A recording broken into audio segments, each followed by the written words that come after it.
The cart comes to a stop at the very edge of a small, clear blue pool. The clearest blue you've ever seen in a body of water. And as you all step down off of the sled and begin settling into the night, you see a small campfire on the other side of the pool of water. And you see an individual perched, sitting up against a rock. You can't quite make out the details, but it looks like they're maybe asleep or just enjoying the calmness of the area.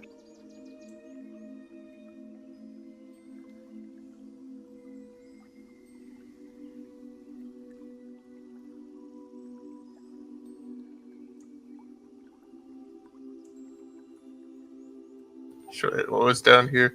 I missed part of that. Or who or what. I got the Oasis bit. You see, so there's this a clear blue pool of water that perfectly reflects the stars and moons above. And then across that body of water, maybe 20 feet away from it, you see an individual. You see a campfire and an individual sitting on a rock next to it.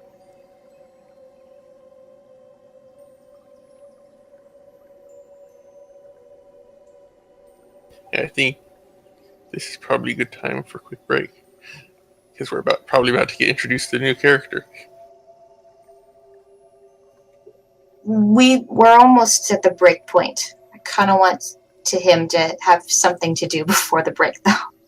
Okay, that works for me. So, Bramble, you have come across this oasis yourself. You've been wandering for a long time, and for a while you didn't think you'd find any civilization or anything beyond desert. But you stumbled across this oasis. You almost felt led toward this place. And when you got here, it was overwhelming in beauty and calm and stillness. And you, feeling safe for the first time in a while, prepped a camp, started to drift off to sleep before you heard the motion of what sounded like a sled trudging through sand come down and park next to you. And you see a group of individuals coming off of this sled, looking at the pool of water, and then taking notice of you. And you can see them all kind of staring, and you can hear whispers as they talk amongst themselves.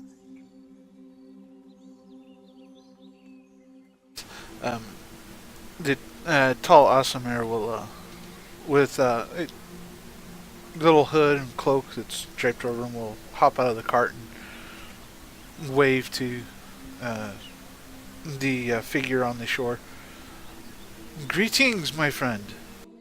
When the group walked up, I said, "Jeffrey, guard," and then I said, "Hello there, friend or foe?" In that case, the tall Aasimar will reply back, "A friend, if you are a friend to the Empire." Yes, Jeffrey, camel. Out walks Jeffrey, the camel.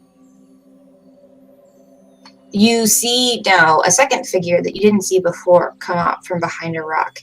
It looks camel-like, although you can see it has several spots, black spots on its yellow body. It takes up as it follows behind Bramble. You see it kind of, not an aggressive stance, but definitely a protective stance near its master.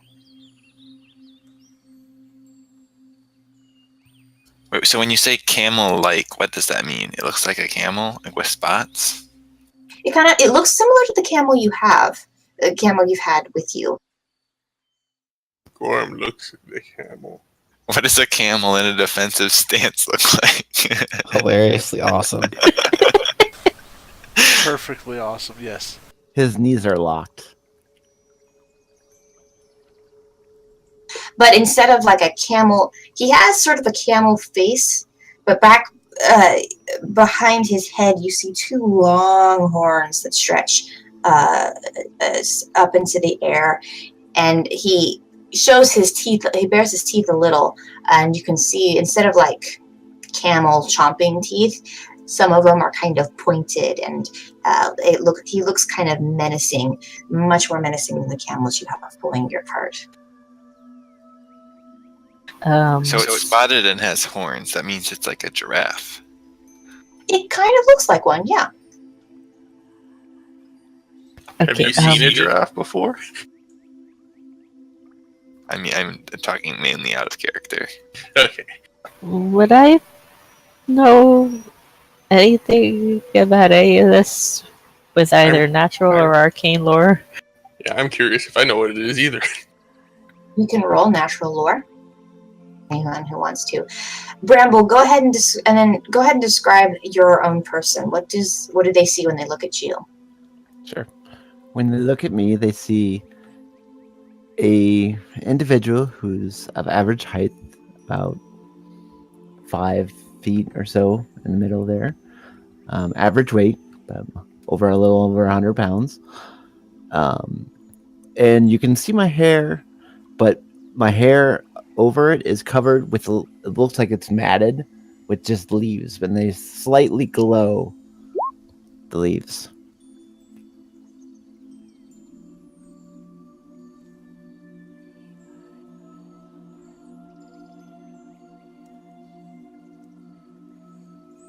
And you can also see that I don't have extreme armor. I just have leather armor as well.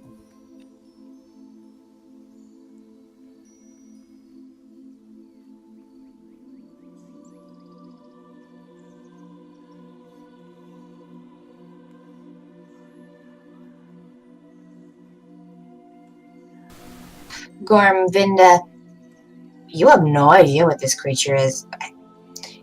He doesn't quite appear natural.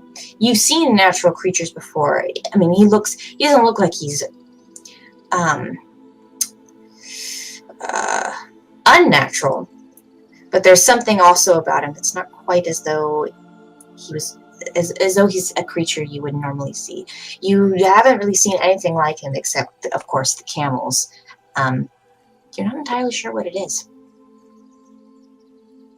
What about Leaf Boy? Oh no. That's a different check. That's gonna be a lore check.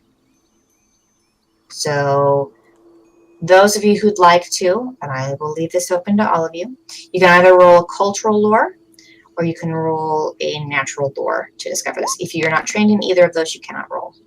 What about historical lore? I will let you, but the DC is going to be a lot higher. To discover what? What Bramble is. Oh, That better be kind of. Holy Well, cow. two people know. I have two people who rolled natural and cultural lore at 12s, and Curiosity rolled a 20 for intelligence historical, and Winter rolled a 21. Okay. Vinda and Ari, you don't know. He looks strange. But Curiosity and Winter, surprisingly, what you are seeing what fits a description that you've heard long ago. Curiosity, you've read this in books, although these are more recent historical books that you've read. And Winter, you just know from passing stories that you've heard your aunt and uncle talk about different creatures and races that they've encountered. He looks very much like a race called the Treekin from Estora, a sort of plant-like race that has just recently made an appearance. Not much is known about them, although they are known to somewhat travel. Most people they're just sort of an odd element of Estora that you'd only really hear about if you've ever ventured there or looked into that place. Although And now noticing and comparing with what you do you do see that there are some other elements to his visage that are not quite. They're a little bit more. They're not quite Treekin. He looks like there's a few more features in his face that are not quite what you would imagine a Treekin would be. So there's definitely something else to him.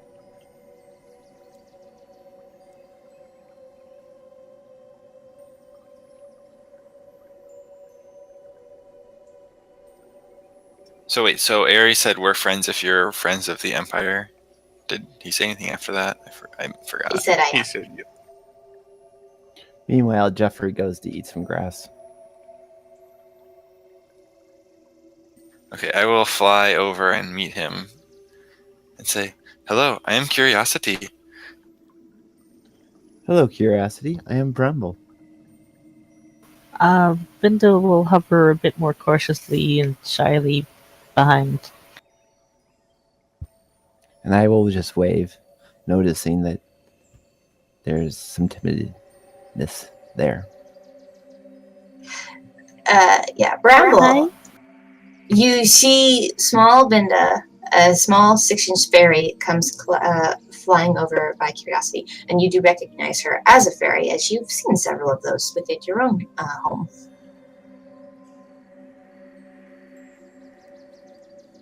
Seeing Vinda, I do smile, as it reminds me of home. Pardon the question, but are you a Treekin? Yes, my friend, I am. Oh, I've never met one in real life before. The books that I have left out the fact that your hair seems to be glowing. You can't believe everything in the book, but yes, it tends to be left out. Well, that is quite interesting. As you can see, my own skin also glows. Yeah, and you can see his body seems without like your own. It radiates with a sort of almost like a glow stick glow that comes out to a very large distance in an area around him. Any part that his skin is showing, that is. Should we also probably describe what we look like? Sure, go ahead. Yeah, so I am like 6 feet tall and lanky, and I have like pale translucent skin that bioluminesces, and it's covered in like elaborate black tattoos, and I have large black, like fluffy, downy looking wings with short brown hair and pointed ears. And then I have cat-like eyes that like reflect rainbow colors in dim light. And I'm just wearing like gray. Actually, no, I'm wearing leather armor now, not my traveling cloak. And I also have a silver manacle on my right wrist that has elaborate designs on it that look sort of similar to my tattoos.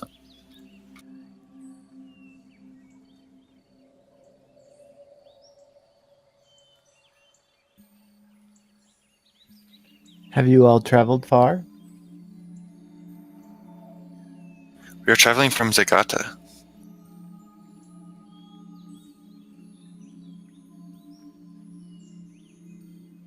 Would I know where Zagata is?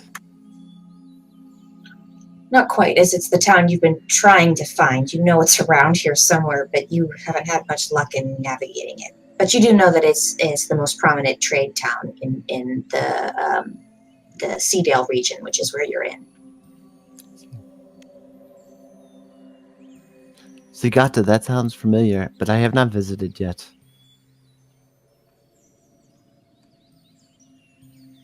My east and west is mixed up right now. Are you lost? Well, that is a good question. I'm in a forest, so I feel at ease, but somehow I don't know where to set my foot tomorrow. So I guess maybe I am? Curiosity frowns in confusion. Maybe? What? I'm sorry, sometimes I get lost in my words. I guess I am. I have no map. That seems like a tricky way to travel around. Although, I don't personally carry a map with me. Others do. We're on our way back to Zagata if you'd like to join us and get your bearings. I would, yes, very much so. As long as Jeffrey can come. Jeffrey is this camel thing? That is correct. There is a long story on how we met. Ooh, I'd like to hear it. Well, you all may sit by the fire and I can tell it to you if you wish. I love a good story. Dear Bramble, by the way, Eretha's Dayspell. Pleasure to meet you. And pleasure, my friend. And before you is a 7 foot 10-inch tall Aasimar, kind of elf, who is wearing brown and red leathers and has a kind of a pale white cloak hood combo that covers his blonde hair and his fairly lengthy ears as well. You are a tall one, my friend. Well, we Aasimar tend to be on the taller side.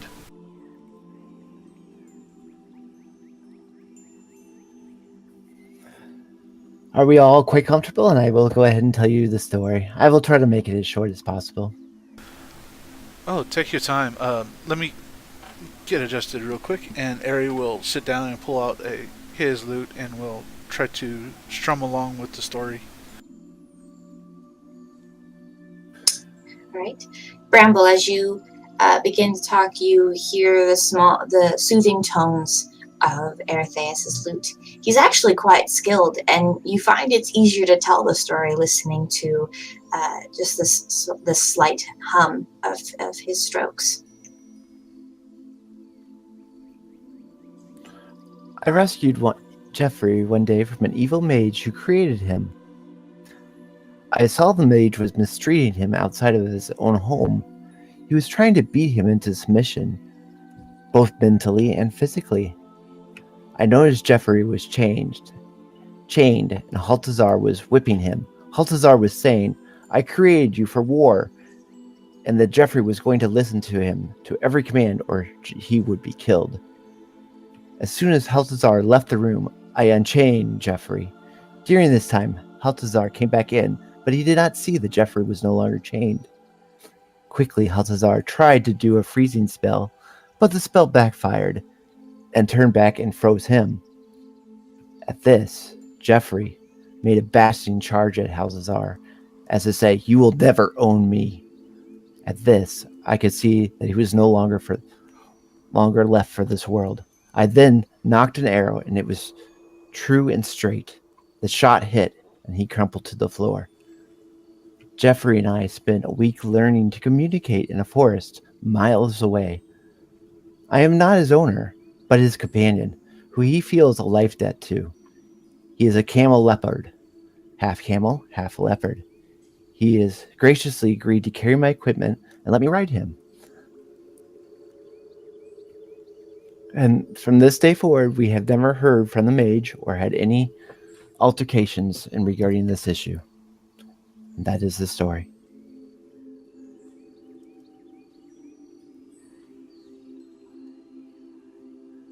Well, it sounds like Jeffrey is lucky that you came along and rescued him. I'm lucky as well, as I was lost, and I had then found a mission to free him, and he has been my companion and my friend, and kept me safe thus far.